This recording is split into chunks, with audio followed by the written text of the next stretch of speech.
Hey y'all, Justin with Kayak Catfish. In today's video, I'm going to take you on a walkthrough of my new kayak. I've got a Hobie Pro Angler 14 that I've rigged up for kayak catfishing, and so I'm just going to take you through it, bow to stern, show you the modifications I've made, and show you how I've got it rigged up for my needs, which is kayak catfishing. Now the kayak itself here is a 2017 model Hobie Pro Angler 14. I got this from a guy named Mike Herman out in Middle Tennessee. Super nice guy. He cut me a heck of a deal on this thing, included the kayak and several accessories. And you know, that's something, guys, I'm a big believer in buying used whenever possible, especially when it comes to kayaks, because you know, this kayak here, it's 2 years old. I was able to save a ton of money versus buying a new one, and I got a lot of accessories with it. Like this kayak here, for instance, came with some H-rail accessories, things that I was going to need anyway, but I didn't have to buy, so that saved me money. It came with the Boondocks landing gear already installed on it, which is a must-have accessory in my opinion when you've got a big heavy kayak like the Hobies here. You know, that was something that, again, I was going to have to get, but it was already included with the kayak and installed on there, so it saved me money and it saved me time by not having to install it. It also came with a water snake electric motor, which I didn't really need, and I actually ended up selling in my kayak catfishing yard sale video here recently. And it also came with a Hobie H-rail stand-up bar, which is again something I don't need, but that's an expensive accessory, so I was able to sell that as well.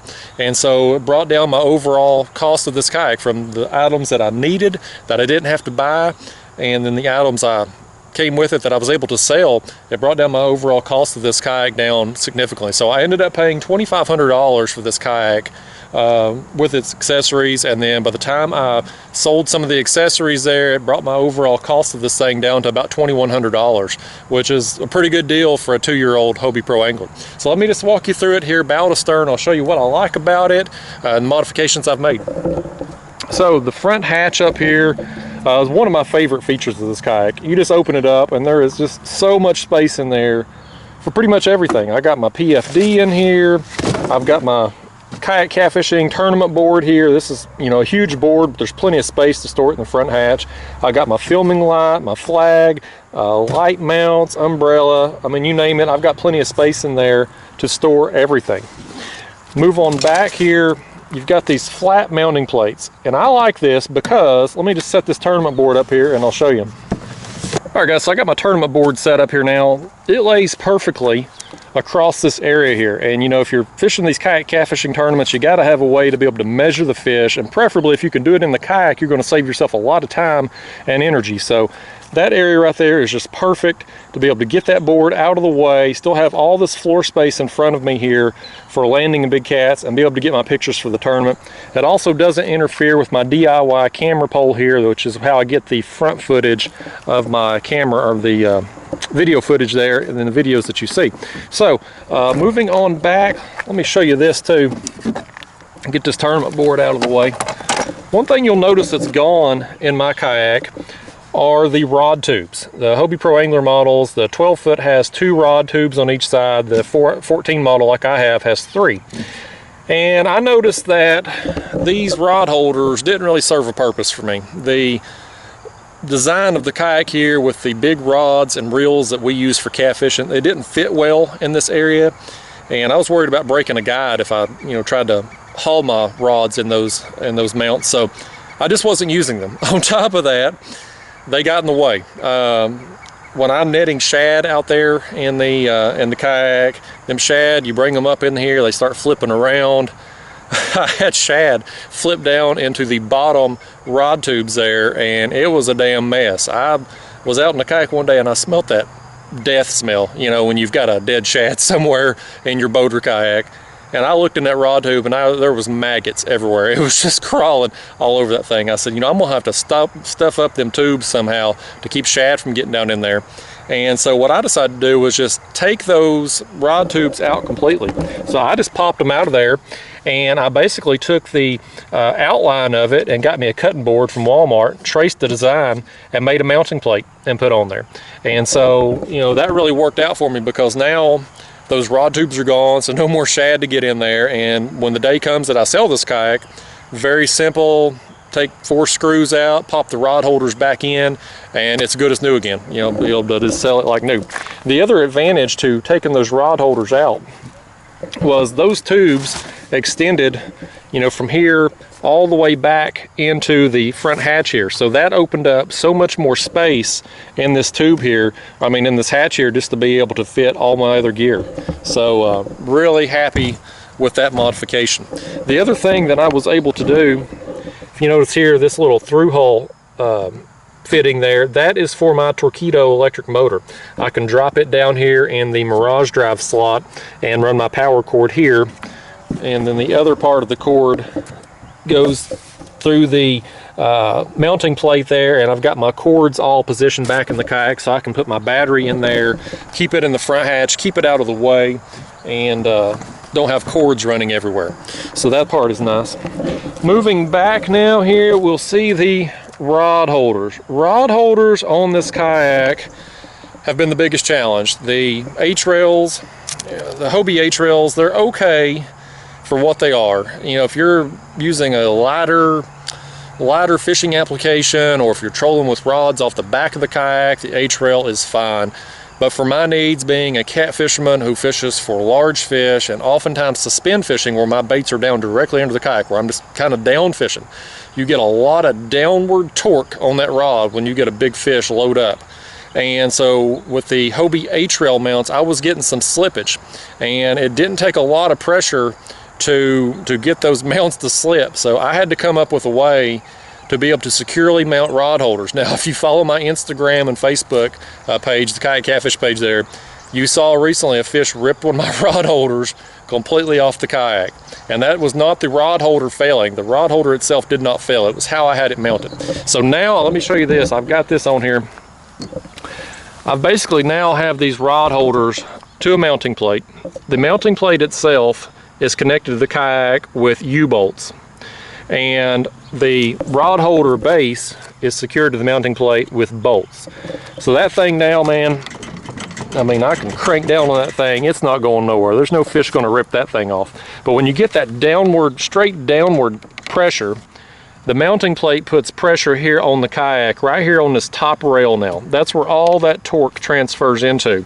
And that area of the kayak, regardless of what kayak you're in, that's always the strongest, thickest part of the kayak. So that thing, man, that thing ain't going nowhere now. That's on there good. So again, guys, I know a lot of you have complained to me about having the slippage on the Hobie H-rail mounts. I experienced it too. So is this solution the best setup here? No, not really. I mean, it's not easily removable if you're wanting to do another type of fishing, and also too, because there's this space here between the H-rail and the top of the kayak, that space, I couldn't mount my bases here to keep everything flush because I couldn't run the bolts through there. And that's what actually caused my rod holder to get ripped off the kayak, because I had it screwed in instead of bolted in. So when a big fish come along and loaded up that rod, the whole everything got taken out. But that right there, it's just the only way I can figure out how to mount it is to have it up higher. Now, you could theoretically mount your rod holders here to these bases here, be able to bolt them through and create a sturdy platform there for them. But again, I'm doing the kayak catfishing tournaments, I got to have a place to put my board, so that wasn't practical.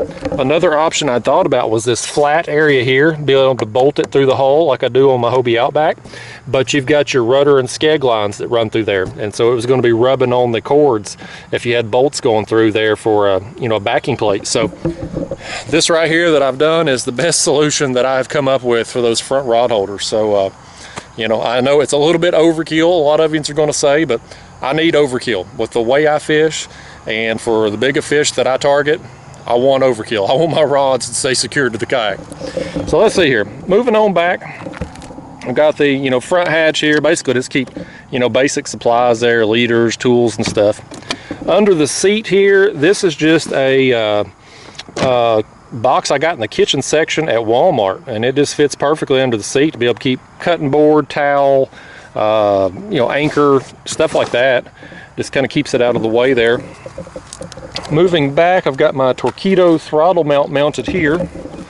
I basically took a through hole fitting and installed it here in this rubber pocket so I could run my cord up through there. Everything goes inside the hull, so there's no cords and wires going everywhere. Same thing with the fish finder over here. Hobie's already had the through hull fittings mounted on the kayak, so very simple install. Your wires there, everything's clean. Coming back, I've got the landing gear, which the Mike Herman there, he already had that installed there on the kayak. My rear rod holders, I've put them on mounting plates and mounted them to the landing gear. So the rod holders are bolted to the mounting plates, and the mounting plate itself is then bolted to the landing gear. So again, I mean, I can crank down on that thing, it ain't going nowhere. That's solid. So I'm happy with these mounts. These are out of the way, very simple to do. It's those that give me the trouble. Moving back here, you'll see my cooler with rod storage. I had initially had a crate, you know, it's like all my old kayaks there. Just had a crate behind the seat and then the cooler behind that. And unfortunately with the high back seat here, I wasn't able to reach over the crate and into the cooler. So I thought, you know, I don't really need that crate. I've got the thing under my seat there to be able to store gear. Why don't I just do away with the crate? So I just basically took a piece of PVC board here and extended it out on my cooler. And so now I've got rod storage on the back of my cooler. So I don't actually need the crate anymore. So yeah, guys, that's pretty much it from front to back on my kayak here. Of course, I got the paddles here. That is for, you know, keep the paddle out of the way. This is a power pole mounting plate. That was another one of those accessories that this kayak came with. And yeah, guys, I think that's pretty much it. I mean, that's pretty much front to back. Yeah, that's one of the perks of catfishing it. You don't need a lot of gear, you don't need a lot of accessories. So yeah, guys, I'm happy with this kayak, man. It's been a chore getting those rod holders mounted, but as far as the actual on the water fishing performance of this kayak, it's pretty awesome. I was worried when I got this thing that I wouldn't enjoy it as much as fishing out of the Outback, just because it's so much wider and so much more stable. But the overall kayak fishing experience, it's not really been, I still enjoy it, man. You know, the Outback is a lot of fun because it's, you know, it's low, the Outback is lower down to the water, which kind of gives you like a right there top of the water fish eye performance, if you will, and it's just a lot of fun getting splashed there as fish come up. This kayak sets up a little bit higher, but that extra stability just lets you, you know, have a nice seat. I mean, this seat here sets up significantly higher than my Outback, so I can stretch out, get a nice bend in my knees, and sit there, and it's just all day comfortable. And so I'm very happy with that. It's been a nice trade-off for me here. But you know, again, Mike Herman, if you're watching this, thank you for cutting me such a great deal. And guys, I'm telling you, you know, look on the used market. I'm going to be posting this video here in October. Now is the time. If you're in the market for a used kayak, now through February, it's not your typical kayak season. People are looking to sell these kayaks that they've been using and buy the newer models if they're a hardcore kayak fisherman. If they're not a hardcore kayak fisherman, they're probably just looking to sell because, you know, they're just not using the thing. So you oftentimes get your best deal this time of year. The demand just isn't as high. And so, you know, like I said with this kayak, I saved a lot of money by buying one that's a couple years old and getting one that had some accessories on it that I wanted and some accessories that I was able to sell and get my overall cost down. I mean, $2,500 for everything that came with this was a good deal in itself, but being able to sell some of the accessories and get what I have here down to $2,100, that's an even better deal, at least in my opinion anyway. So anyway, guys, if you got any questions here about the kayaks, anything I didn't cover or address, certainly hit me up and I'll try to answer any questions you have. I think I kind of went over everything though. But the only thing maybe I didn't mention there was the anchor trolley. I put an anchor trolley on that side. But yeah, guys, that's pretty much it. Hit me up in the comments. Thank you for watching. I appreciate y'all supporting my channel. I'll see you in the next one. Thanks.